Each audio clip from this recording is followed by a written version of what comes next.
Pernahkah kamu mendengar kisah tentang cinta yang tak terduga datang dari seseorang yang nyaris tak memiliki apa-apa?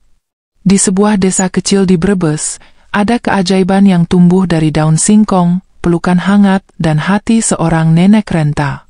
Kisah ini akan membuatmu percaya bahwa cinta sejati tak mengenal batas darah dan usia. Jangan lewatkan satu pun, karena di akhir kisah ini, kamu akan menyaksikan mukjizat yang sesungguhnya. Assalamualaikum sahabat Fokus Kisah. Semoga kalian selalu dalam lindungan Tuhan Yang Maha Kuasa. Semoga sehat selalu, dimudahkan rezekinya, dan dilimpahi kebahagiaan. Selamat datang di channel Kisah Inspiratif dari Hati ke Hati. Jangan lupa klik subscribe, nyalakan loncengnya, dan tinggalkan komentar jika kisah ini menyentuh hatimu. Kali ini, kita akan mengulas kisah menyayat hati yang berasal dari desa kecil di Brebes, Jawa Tengah. Di sebuah desa kecil bernama Kalibuntu, yang terletak di pelosok Brebes, Jawa Tengah, kehidupan berjalan dengan ritme yang lambat namun penuh kesahajaan. Tidak ada gedung tinggi menjulang, tak ada jalanan aspal yang halus. Hanya ada jalan tanah yang berlumpur jika hujan turun, sawah-sawah membentang luas menghijau di musim tanam, dan suara jangkrik yang bersahutan kala malam menjelang. Di sudut desa, di balik semak belukar dan ilalang, berdirilah sebuah gubuk reot yang nyaris menyatu dengan alam sekitarnya. Gubuk itu beratap seng karatan, berdinding anyaman bambu yang sebagian sudah berlubang, dan berdiri di atas tanah milik desa yang dibiarkan kosong karena tak layak dijadikan ladang. Itulah rumah Nenek Sarkem. Nenek Sarkem bukanlah sosok yang dikenal karena kekayaannya, bukan pula karena status sosial atau pendidikan. Ia hanyalah perempuan tua berusia lebih dari 70 tahun yang hidup sebatang kara, tanpa suami atau anak. Setiap pagi, sebelum matahari naik sepenuhnya, ia sudah bangun, menimba air dari sumur yang terletak agak jauh, merebus air untuk mandi dengan tungku kayu, lalu mempersiapkan keranjang tuanya untuk memanen daun singkong. Daun-daun itu ia petik sendiri dari ladang kecil di belakang gubuknya. Dengan sabar, ia pilah satu persatu, yang masih muda dan segar ia pisahkan, karena itu yang paling laku di pasar. Meski hidup dalam keterbatasan, Nenek Sarkem tak pernah mengeluh. Ia dikenal sebagai sosok yang ramah, suka menyapa siapapun yang ditemuinya, dan tak segan membantu tetangga meski dengan apa yang ia miliki pun sangat terbatas. Banyak anak kecil yang menyapanya dengan embah, dan ia akan tersenyum lembut sambil membelai kepala mereka. Kehidupannya sederhana, namun hatinya luas. Ia percaya bahwa rezeki itu bukan hanya soal uang atau harta, tapi juga soal senyuman, ketenangan hati, dan rasa cukup. Pagi itu, udara terasa lebih dingin dari biasanya. Kabut masih menggantung tipis di antara pepohonan, menutupi pandangan ke arah sawah yang mulai menguning. Embun masih menetes dari ujung daun singkong, dan ayam-ayam belum sepenuhnya keluar dari kandangnya. Tapi Nenek Sarkem sudah siap dengan keranjang yang diikat tali rafia, digendong di punggung rapuhnya. Ia melangkah pelan, menapaki jalan setapak yang becek akibat hujan semalam. Sandalnya yang sudah bolong-bolong menyisakan jejak di tanah liat yang licin. Langkahnya pelan, tapi pasti. Setiap pagi ia menempuh jarak hampir 2 kilometer dari rumah menuju pasar desa. Ia harus melewati jalan setapak yang sepi, ladang-ladang kosong, dan rumpun pisang yang tumbuh liar di kanan kiri jalan. Namun pagi ini, di tengah keheningan alam yang biasanya menenangkan, terdengar sesuatu yang ganjil. Awalnya ia kira suara angin, lalu mungkin suara anak ayam yang tersesat. Tapi suara itu berulang, lirih, menyayat, dan membuat dada terasa sesak. Tangisan. Tangisan bayi. Nenek Sarkem terdiam. Matanya yang mulai rabun berusaha menelusuri sumber suara. Apa itu tadi? Gumamnya dalam hati. Ia menajamkan pendengarannya, lalu langkahnya mulai berubah. Ia mengikuti suara itu yang makin lama makin jelas, seakan menuntunnya. Rasa penasaran, cemas, dan iba berkecamuk di hatinya. Ia menepis ilalang yang tinggi, menyibak daun pisang yang lebat, dan di sanalah ia melihatnya.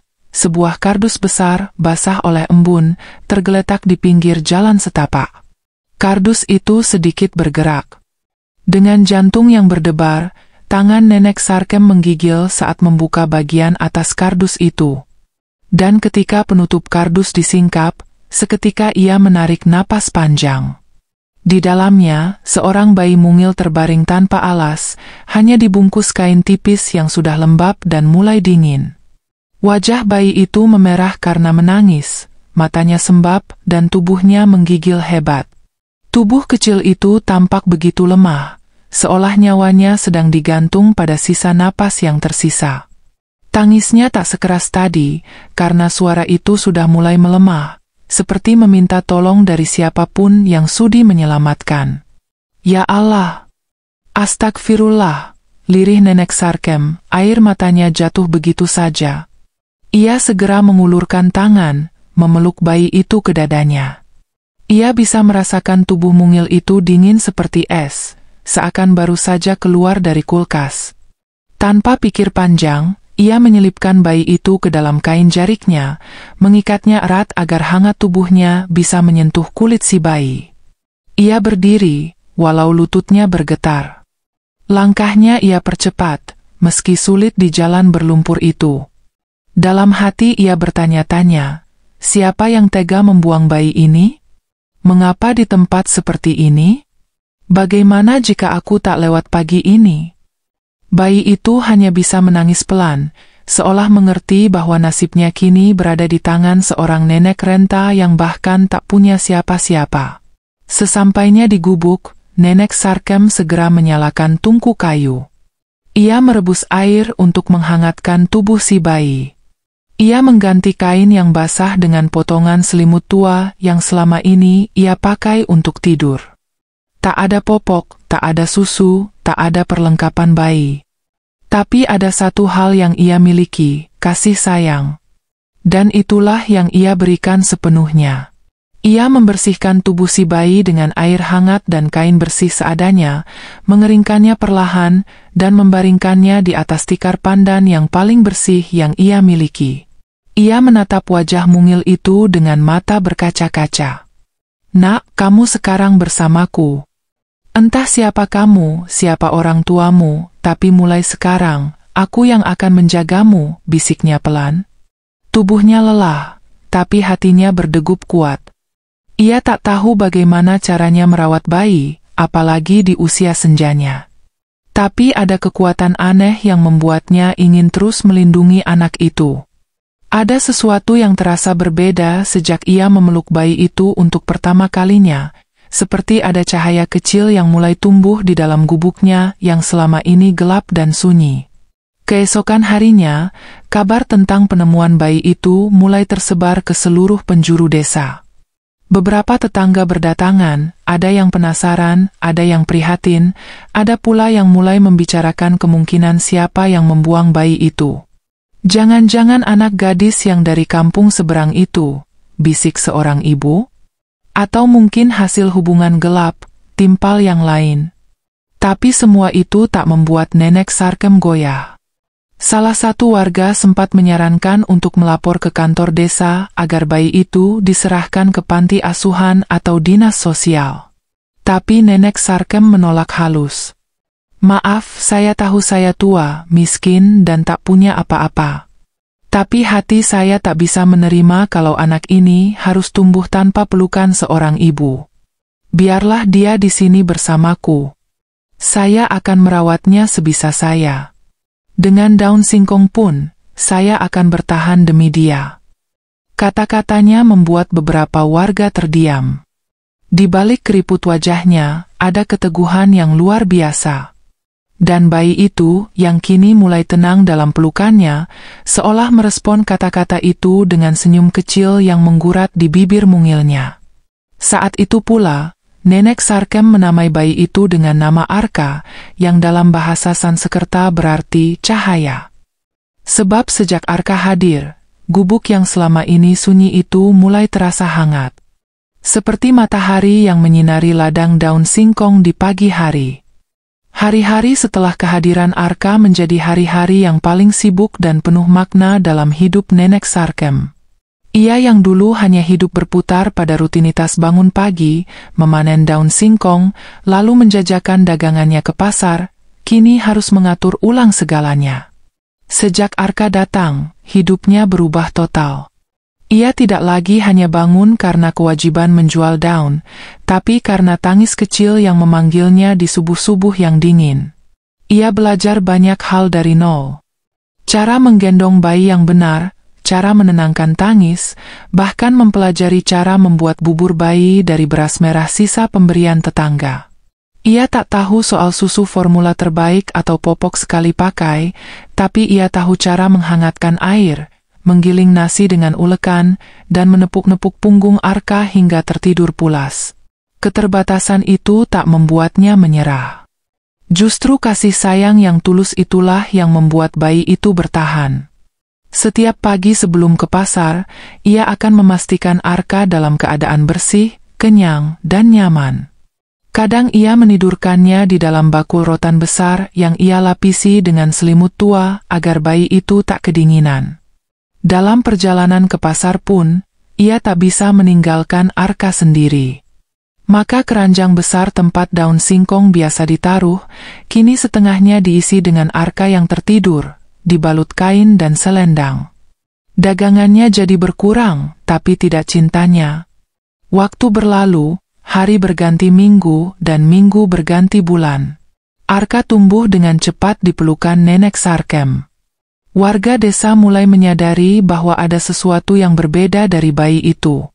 Tubuhnya yang dulu kurus dan dingin, kini menjadi sehat dan hangat. Matanya bersinar, pipinya merona, dan senyumannya bisa mencairkan suasana. Bahkan mereka yang tadinya sempat meragukan kemampuan Nenek Sarkem, kini mulai kagum melihat ketekunannya. Tidak jarang beberapa tetangga membantu seikhlasnya. Ada yang datang membawa pakaian bayi bekas, ada yang menyumbangkan beras, dan beberapa pemuda desa bahkan membantu memperbaiki atap gubuk yang bocor agar Arka tidak kedinginan saat hujan turun.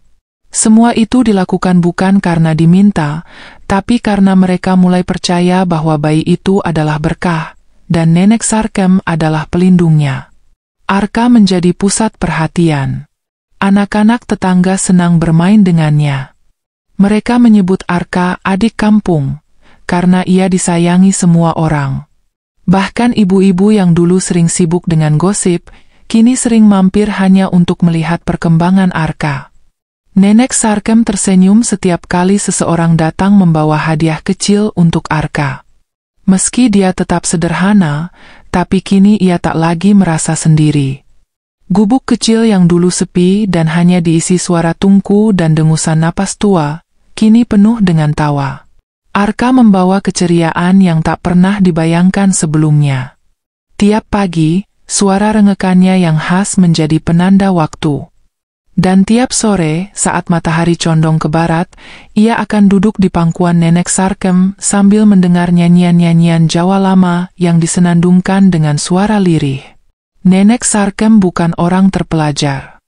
Ia tak pernah mengenal teori-teori pengasuhan modern. Tapi cinta dan naluri keibuannya muncul begitu alami. Ia bisa tahu kapan Arka lapar hanya dari gerak bibir mungilnya, tahu kapan ia rewel karena popoknya basah, dan tahu bagaimana membuatnya tertidur meski tanpa ayunan atau musik. Warga desa pun mengaku, sejak Arka datang, suasana di lingkungan mereka terasa lebih hidup. Seolah-olah bayi itu membawa aura baru. Bahkan ada yang bilang, ladang-ladang yang dulu sering gagal panen kini mulai menghasilkan. Barangkali ini efek dari anak malaikat itu, ujar Pak Lurah suatu hari, setengah serius, setengah berseloroh. Nenek Sarkem hanya tersenyum sambil mengelus kepala Arka yang tertidur di pangkuannya. Namun suatu malam, ketika angin bertiup lebih kencang dari biasanya dan suara daun pisang berdesir seperti bisikan, Nenek Sarkem mengalami sesuatu yang belum pernah ia rasakan sebelumnya. Ia tertidur di dekat Arka, seperti biasa, namun malam itu mimpinya sangat nyata. Dalam mimpi itu, ia berada di sebuah hutan yang sejuk, dan di hadapannya berdiri seorang perempuan muda dengan wajah lelah dan mata sembab. Perempuan itu menangis sambil memeluk tubuhnya sendiri, lalu berkata, "Bu, maafkan aku. Aku terlalu takut. Aku tak tahu harus bagaimana. Aku tidak kuat. Tolong jaga anakku." Seketika itu juga, Nenek Sarkem terbangun dengan napas tersengal. Matanya basah oleh air mata yang entah datang dari mana. Ia memandang Arka yang tertidur di sampingnya, begitu tenang, seakan mimpi itu benar-benar sebuah pesan. Ia tidak tahu siapa perempuan itu, tapi hatinya berkata bahwa itu adalah ibu kandung Arka yang meminta perlindungan dari kejauhan. Malam itu, ia memeluk Arka lebih erat dari biasanya. "Nak, meskipun bukan darahku yang mengalir di tubuhmu, tapi cinta ini sudah menyatu. Kamu milikku, seperti kamu milik Tuhan.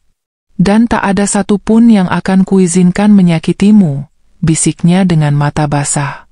Dan anehnya, saat itu Arka menggerakkan tangannya, menyentuh pipi Nenek Sarkem seolah berkata, "Aku tahu, Mbah, aku tahu." Semakin hari, Arka menunjukkan pertumbuhan yang luar biasa.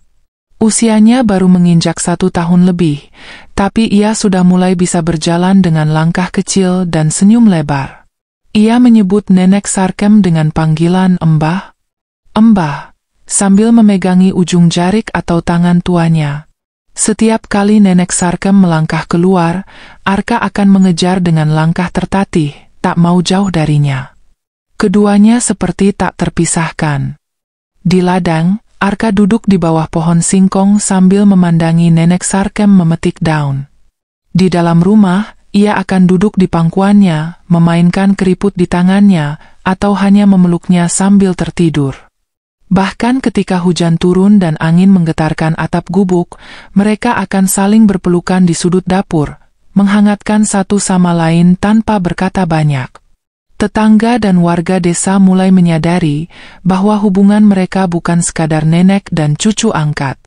Itu lebih dari itu. Itu adalah ikatan jiwa. Kasih yang melampaui garis keturunan.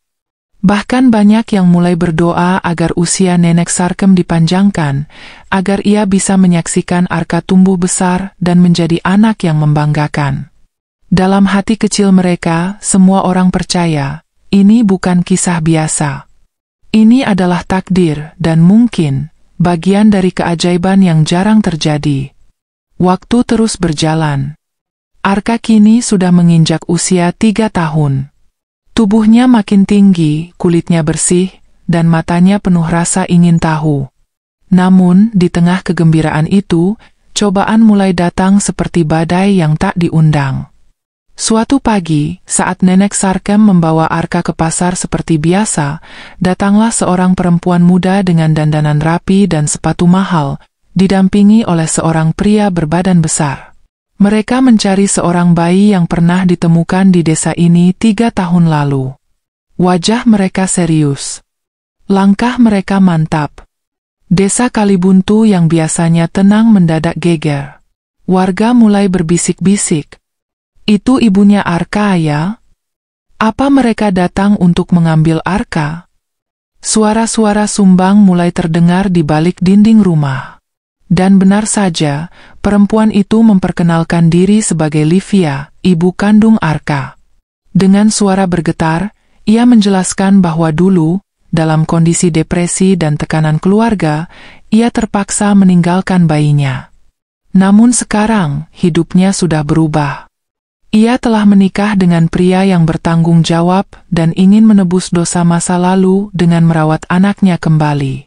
Mendengar penjelasan itu, dada Nenek Sarkem serasa ditimpa batu besar. Dunia yang telah ia bangun bersama Arka seakan goyah dalam sekejap. Tapi ia bukan orang bodoh. Ia tahu seorang ibu kandung tetap punya hak atas anaknya. Meski dalam hatinya menjerit, ia mencoba tetap tegar. Ia menatap Livia dalam-dalam, mencari ketulusan dari matanya, namun yang ia lihat justru sorot ragu dan ketakutan. Waktu terus berjalan. Arka kini sudah menginjak usia 3 tahun. Tubuhnya makin tinggi, kulitnya bersih, dan matanya penuh rasa ingin tahu. Namun, di tengah kegembiraan itu, cobaan mulai datang seperti badai yang tak diundang. Suatu pagi, saat Nenek Sarkem membawa Arka ke pasar seperti biasa, datanglah seorang perempuan muda dengan dandanan rapi dan sepatu mahal, didampingi oleh seorang pria berbadan besar. Mereka mencari seorang bayi yang pernah ditemukan di desa ini 3 tahun lalu. Wajah mereka serius. Langkah mereka mantap. Desa Kalibuntu yang biasanya tenang mendadak geger. Warga mulai berbisik-bisik. Itu ibunya Arka ya? Apa mereka datang untuk mengambil Arka? Suara-suara sumbang mulai terdengar di balik dinding rumah. Dan benar saja, perempuan itu memperkenalkan diri sebagai Livia, ibu kandung Arka. Dengan suara bergetar, ia menjelaskan bahwa dulu, dalam kondisi depresi dan tekanan keluarga, ia terpaksa meninggalkan bayinya. Namun sekarang, hidupnya sudah berubah. Ia telah menikah dengan pria yang bertanggung jawab dan ingin menebus dosa masa lalu dengan merawat anaknya kembali. Mendengar penjelasan itu, dada Nenek Sarkem serasa ditimpa batu besar.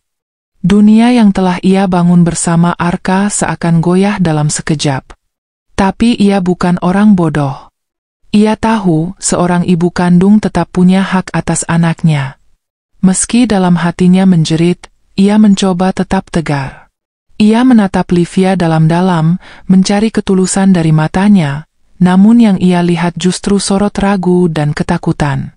Livia memang berkata ingin menebus kesalahan, tapi tubuhnya gemetar. Tangannya bahkan tak sanggup menyentuh Arka yang tengah asyik bermain di pangkuan neneknya. Anak itu, seolah mengerti situasi, hanya memeluk Nenek Sarkem erat-erat. Tak ada satupun tanda bahwa ia mengenal sosok yang mengaku sebagai ibunya. Bahkan ketika Livia berusaha memanggilnya, Arka justru berlari dan bersembunyi di balik selimut tua milik neneknya. Air mata mengalir di pipi Livia. Tapi air mata yang jatuh di pipi Nenek Sarkem lebih deras lagi. Ia bingung. Apa yang harus ia lakukan? Menyerahkan Arka demi keadilan hukum dan darah daging? Atau mempertahankan anak itu demi cinta dan kehidupan yang sudah dibangun selama 3 tahun? Hatinya seperti dirobek 2. Malam itu, Nenek Sarkem tak bisa tidur. Ia duduk di samping Arka yang sudah pulas di pelukannya. Matanya menatap langit-langit bambu yang sudah tua dan berdebu. Dalam hati, ia berdoa dengan suara lirih, "Ya Allah, jangan ambil anak ini dariku. Jika memang dia bukan rezekiku, beri aku kekuatan untuk merelakan. Tapi jika boleh, izinkan aku terus menjaganya sampai nafasku habis." Keesokan harinya, rapat desa pun digelar. Kepala desa, beberapa tokoh masyarakat, dan para tetua kampung berkumpul di balai desa. Livia hadir dengan suaminya, dan Nenek Sarkem datang bersama Arka, menggandeng tangan kecil yang tak mau lepas dari jari tuanya. Diskusi berlangsung alot. Beberapa warga mulai mempertanyakan motif Livia. Kenapa baru sekarang? Kenapa setelah anak ini tumbuh sehat dan cerdas, baru ia datang? Tanya salah satu ibu. Yang lain menambahkan, kami tahu Nenek Sarkem bukan orang kaya, tapi cintanya nyata. Kalau bukan karena beliau, mungkin anak itu sudah tak ada. Lurah pun mencoba bersikap netral. Ia menyarankan agar dilakukan tes DNA dan pembuktian hukum jika Livia benar-benar ingin mengambil hak asuh Arka. Namun, Nenek Sarkem tiba-tiba berdiri. Suaranya pelan, tapi tegas. Saya bukan siapa-siapa. Saya tak punya ijazah. Tak bisa baca surat hukum. Tapi saya tahu apa itu kasih sayang. Anak ini, sejak dalam kardus basah di semak-semak, sudah saya rawat tanpa pamrih. Kalau memang ibu kandungnya ingin mengambil kembali, saya akan relakan. Tapi tolong, tanya dulu pada anak ini, apakah dia mau pergi atau tetap tinggal. Semua mata menoleh pada Arka yang berdiri memegang ujung jarik neneknya. Bocah kecil itu hanya menunduk, lalu berlari memeluk kaki Nenek Sarkem dan berkata dengan suara serak, "Aku nggak mau jauh dari Mbah. Mbah rumahku." Suasana di ruangan itu mendadak sunyi. Bahkan suara jangkrik pun seakan berhenti. Ucapan polos Arka itu mematahkan semua argumen dan ketegangan. Livia terdiam, menutup mulutnya, lalu berbalik menatap suaminya. Air matanya jatuh. Ia tahu bahwa cinta bukan soal siapa yang melahirkan, tapi siapa yang hadir saat seorang anak tumbuh dan belajar mengenal dunia. Ia mendekat perlahan, lalu berlutut di depan Nenek Sarkem. Dengan suara lirih ia berkata, "Bu, terima kasih. Saya tahu saya tak bisa menghapus masa lalu. Tapi izinkan saya menjadi bagian dari hidupnya, meski bukan sebagai ibu penuh. Saya hanya ingin melihatnya tumbuh, mengenalnya dari jauh pun tak apa." Nenek Sarkem hanya diam beberapa saat. Ia menatap Livia dengan mata berkaca-kaca. Ia tidak menjawab dengan kata, tapi dengan pelukan. Pelukan yang menghapus kebencian, luka, dan kesalahan masa lalu. Di pelukannya, Livia menangis sejadi-jadinya. Sementara Arka menatap dua perempuan yang saling berpelukan itu tanpa benar-benar mengerti. Tapi ia tahu, semuanya baik-baik saja. Sejak saat itu, hubungan yang unik dan tak biasa terbentuk. Livia dan suaminya sering datang ke rumah Nenek Sarkem, membawa keperluan bayi, pakaian, buku-buku anak. Tapi mereka tak pernah memaksa Arka tinggal bersama. Mereka menghormati ikatan Arka dan Nenek Sarkem. Mereka menyadari ada cinta yang tak bisa digantikan, bahkan oleh darah sekalipun. Tahun demi tahun berlalu. Arka tumbuh menjadi anak yang cerdas, sopan, dan penuh empati. Ia bersekolah dengan bantuan beasiswa dari pemerintah desa dan dermawan yang mendengar kisahnya. Di sekolah, ia dikenal sebagai anak yang ramah, selalu membantu teman, dan punya semangat belajar tinggi. Setiap kali ditanya siapa orang tuanya, Arka akan menjawab dengan mantap, "Ibuku sudah di surga, tapi aku punya Mbah. Dia segalanya bagiku."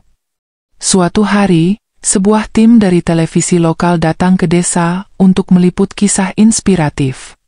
Mereka membuat liputan tentang Nenek Sarkem dan Arka. Video itu viral di media sosial. Ribuan orang terharu. Banyak yang meneteskan air mata melihat perjuangan seorang nenek tua menjaga bayi terbuang hingga tumbuh menjadi anak yang penuh harapan. Tak hanya itu, bantuan pun mulai mengalir. Ada yang menawarkan merenovasi rumah Nenek Sarkem, ada yang memberi bantuan pendidikan, bahkan ada yang menawarkan beasiswa hingga kuliah untuk Arka. Tapi Nenek Sarkem tetap sederhana. Ia hanya meminta satu hal, agar Arka tetap tinggal bersamanya, menemaninya sampai akhir hayat. Ia tak butuh rumah mewah, cukup gubuk kecil tempat mereka bisa tertawa dan berbagi kasih sayang. Dan saat kamera menyorot wajah Arka dan Nenek Sarkem, ada cahaya yang tak bisa dijelaskan. Sebuah cinta sejati yang tumbuh bukan dari darah, tapi dari pengorbanan, ketulusan, dan keajaiban yang hanya bisa dijelaskan oleh hati. Arka semakin besar, dan hari-harinya kini diwarnai dengan buku, pensil warna, serta impian-impian kecil yang ia tulis di balik sobekan kertas. Ia sudah duduk di kelas 4 sekolah dasar, dan meski hidupnya jauh dari kemewahan, semangat belajarnya luar biasa. Setiap pagi, Arka akan berlari dari dapur membawa bekal seadanya yang disiapkan Nenek Sarkem, kadang nasi dan tempe goreng, kadang hanya ubi rebus dengan sambal. Tapi Arka selalu berterima kasih, memeluk neneknya sebelum berangkat, lalu berlari ke sekolah dengan senyum merekah. Di sekolah, ia dikenal sebagai murid yang bersinar. Bukan karena baju seragamnya baru atau sepatunya mengilap, tapi karena hatinya yang bersih dan pikirannya yang cemerlang. Arka selalu duduk di depan kelas, menatap guru dengan tatapan penuh rasa ingin tahu. Ia rajin mencatat, cepat menangkap pelajaran, dan tak pernah sombong. Bahkan jika ada temannya yang tak membawa bekal, Arka akan membagi makanannya meski itu berarti ia hanya akan makan setengahnya. Nenek Sarkem diam-diam sering mengintip dari kejauhan. Ia berdiri di balik pohon di depan sekolah, memperhatikan Arka yang tertawa bersama teman-temannya. Setiap kali melihat cucu angkatnya tumbuh dengan penuh semangat, ia merasa Tuhan benar-benar telah menghadiahkan keajaiban yang tak bisa dibayar dengan apapun. Ia tahu usianya tak lama lagi. Tapi melihat Arka, ia seperti hidup kembali. Ada harapan, ada masa depan, ada cahaya yang tumbuh dari cinta yang tak pernah ia sangka akan ia miliki di usia senjanya. Namun waktu tak bisa ditahan. Suatu malam yang dingin dan hening, Nenek Sarkem mulai batuk tak berhenti. Awalnya ia kira hanya masuk angin biasa, tapi hari demi hari, tubuhnya makin lemah. Ia masih memaksa ke ladang, masih mencoba memasak untuk Arka, tapi langkahnya gontai dan napasnya berat. Arka yang masih kecil mulai khawatir. Ia memegang tangan neneknya yang makin dingin, lalu berkata pelan, "Embah, jangan sakit ya. Aku nggak tahu harus bagaimana kalau Embah nggak ada." Nenek Sarkem tersenyum, walau sangat lemah. "Embah nggak apa-apa, nak. Embah cuma capek. Tapi lihat kamu tumbuh sehat, itu sudah jadi obat paling mujarab." Ia mencium kening Arka dan berusaha tetap kuat. Tapi malam-malam setelah itu, ia mulai batuk darah. Tubuhnya demam, dan matanya mulai sayu. Arka panik. Ia berlari ke rumah tetangga, mengetuk pintu sambil menangis dan meminta tolong. Warga desa segera membawa Nenek Sarkem ke puskesmas. Setelah diperiksa, dokter menyatakan bahwa nenek tua itu menderita infeksi paru-paru yang sudah parah. Butuh perawatan intensif dan kemungkinan dirujuk ke rumah sakit kabupaten, kata dokter dengan wajah cemas. Tapi Nenek Sarkem di atas ranjang periksa hanya tersenyum pelan. "Saya sudah tua, Dok. Jangan buang-buang biaya. Saya cuma ingin pulang ke rumah melihat cucu saya tersenyum." Berita tentang sakitnya Nenek Sarkem menyebar dengan cepat. Warga kampung datang silih berganti, membawa makanan, buah, dan doa-doa. Bahkan Livia, ibu kandung Arka, datang dari kota dengan wajah panik dan mata sembab. Ia langsung memeluk tubuh tua yang terbaring lemah di tikar rumah bambu itu. "Bu, saya belum sempat membalas semuanya. Jangan tinggalkan kami dulu," isaknya. Tapi Nenek Sarkem hanya mengangguk pelan. Ia menggenggam tangan Livia dan dengan suara hampir tak terdengar, ia berkata, "Kamu sudah membalas, kamu izinkan aku tetap bersama anak ini dan kamu hadir. Itu sudah lebih dari cukup." Matanya kemudian menoleh pada Arka yang duduk di sudut ruangan dengan mata sembab. Ia memanggilnya pelan, "Nak, kemarilah." Arka merangkak mendekat. Ia meletakkan kepalanya di dada Nenek Sarkem dan mendengar detak jantung yang mulai melambat. "Embah, aku janji, aku akan jadi anak baik. Aku akan sekolah tinggi, dan aku akan selalu jaga rumah kita, dan semua yang Embah ajarkan. Jangan pergi dulu ya." Tapi waktu tak pernah bisa ditawar. Malam itu, tepat saat suara adzan subuh berkumandang dari masjid kecil di ujung kampung, Nenek Sarkem mengembuskan napas terakhirnya. Dalam pelukan Arka, dengan senyum yang tak pernah hilang. Pagi itu, langit Brebes mendung.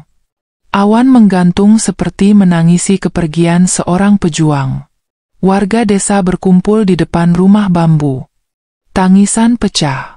Semua orang merasa kehilangan sosok yang telah menjadi cahaya, bukan hanya bagi Arka, tapi bagi seluruh kampung. Di atas keranda sederhana, tubuh Nenek Sarkem dibalut kain putih, dengan wajah damai dan senyum abadi. Arka berdiri di samping keranda, menggenggam sehelai daun singkong yang masih segar. "Ini makanan favorit Embah," bisiknya. Ia menatap jenazah neneknya, tak menangis, tapi tatapannya kosong. Ia belum sepenuhnya mengerti bahwa keajaiban yang selama ini menjaganya, kini telah kembali ke pangkuan Sang Pencipta. Livia mendekap Arka. "Kita akan terus mengenangnya, Nak. Kamu nggak sendirian. Ada aku, ada banyak orang yang sayang padamu. Tapi Arka tetap diam. Hatinya hampa. Gubuk yang selama ini menjadi rumah penuh tawa, kini terasa sunyi. Daun singkong yang menari-nari di angin seakan ikut berduka. Alam pun seakan tahu bahwa seorang perempuan luar biasa telah pergi, meninggalkan warisan cinta yang tak akan pernah tergantikan. Setahun berlalu. Arka kini tinggal bersama Livia, tapi ia sering pulang ke desa saat akhir pekan. Ia menanam pohon singkong di belakang gubuk tua itu, merawatnya sendiri, seperti mengenang masa kecilnya. Ia juga membersihkan rumah kecil peninggalan nenek Sarkem, merapikan selimut tua yang dulu dipakai bersama, dan duduk di dipan bambu tempat ia pernah tertidur dalam pelukan cinta sejati. Kisah mereka ditulis dalam sebuah buku oleh seorang jurnalis yang pernah meliput mereka. Judulnya, Daun Singkong dan Doa Cinta Seorang Nenek. Buku itu menjadi inspirasi banyak orang. Sekolah-sekolah di Brebes menjadikannya bahan pelajaran tentang kasih sayang dan pengorbanan. Bahkan pemerintah daerah mendirikan sebuah taman kecil di pinggir desa Kalibuntu, diberi nama Taman Sarkem, lengkap dengan plakat kecil bertuliskan, "Karena cinta sejati tak harus lahir dari rahim." Arka kini punya cita-cita. Ia ingin jadi dokter, agar tak ada lagi nenek-nenek seperti Mbah Sarkem yang tak bisa dirawat karena tak punya biaya. Ia belajar keras, menabung setiap rupiah, dan menulis surat untuk Tuhan setiap malam. "Tuhan, jaga Mbah di surga ya. Aku akan menjaga warisan cinta yang Mbah tinggalkan di bumi ini." Dan di langit sana, mungkin nenek Sarkem tersenyum. Cinta yang ia tanam, kini tumbuh subur. Tak hanya di dada Arka, tapi di seluruh hati yang pernah disentuh oleh kisah mereka. Sebab cinta sejati tak pernah mati. Ia hanya beralih wujud menjadi cahaya, yang akan terus hidup selamanya.